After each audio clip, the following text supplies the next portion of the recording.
How to use the mini mental state examination, a guide and teaching resource for aged care service providers.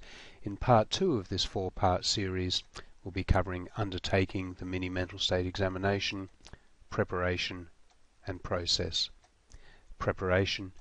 The items necessary to complete the mini mental state examination are a watch, a pencil, an eraser and a blank piece of paper. A piece of paper with "Close your eyes" written in large letters, a drawing of two 5-sided figures intersecting to make a 4-sided figure. There are a number of complete questionnaires available, and there is a link in the text below this video to a generic version of the mini mental state examination. Ensure that hearing or visual aids are available and in good working order prior to commencing the test. The location to be used should have good lighting and ventilation to maximize the person's physical comfort. Establishing rapport with the person prior to commencing the test and explain in broad terms the nature of the questions to come. Offer the explanation that it is a standard questionnaire that is commonly used as part of a thorough assessment. Avoid the term memory test.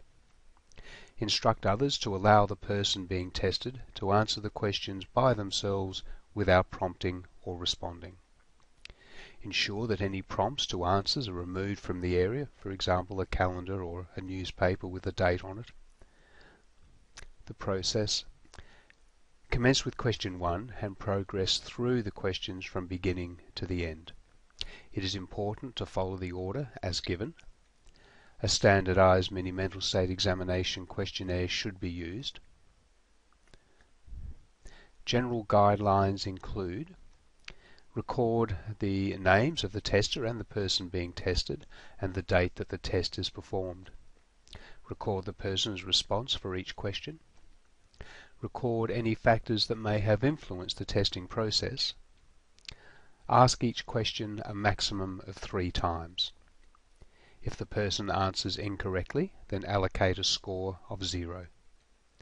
Accept the answer that is given. Do not prompt or hint for an answer. Do not hint at answers or provide any non-verbal cues such as head shaking or frowning in response. Do not indicate surprise or disappointment to answers. Repeat the same directions if asked to a maximum of 3 times. Questions should be asked in a concise and unambiguous manner. Do not engage in unrelated conversation during the test. Provide a pencil for the question on naming objects rather than a pen or a biro. It is not possible to allocate half a point for a near-miss answer. Record not only the score the person obtains, but also how they performed during the test. If the person is irritable, agitated, physically unwell, drowsy, or in pain, it is best to arrange another time to perform the mini mental state examination, as the score obtained will not be valid. Other parts in this 4-part series include Part 3, scoring the mini mental state examination, and Part 4, using the results.